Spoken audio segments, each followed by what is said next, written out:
Une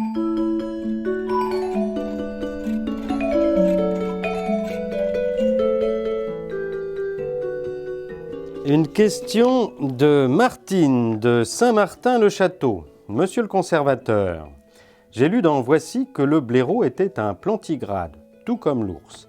Cela veut-il dire que le blaireau serait une sorte de petit ours ? Eh bien non, ma chère Martine, car dans la grande famille des plantigrades, il y a aussi l'espèce humaine. Et on ne doit pas en déduire pour autant que l'homme est un gros blaireau. En tout cas, pas tous. Mais penchons-nous sur cet animal finalement peu connu.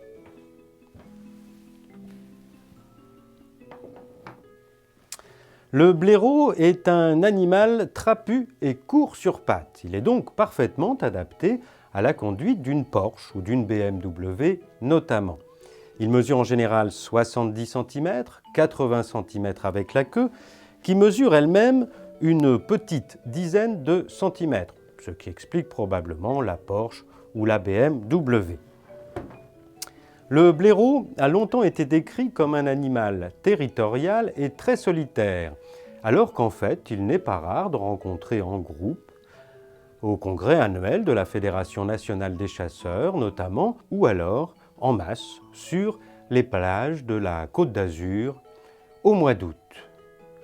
S'il existe une forme de hiérarchie dans les groupes de blaireaux, celle-ci semble beaucoup moins marquée que chez la plupart des mammifères. On peut dire en somme que chez les blaireaux, tout le monde est un petit peu chef de quelque chose. Chef du terrier, chef d'arrondissement, chef de brigade, chef de cabinet ou chef des ventes chez BMW, enfin, la liste est longue.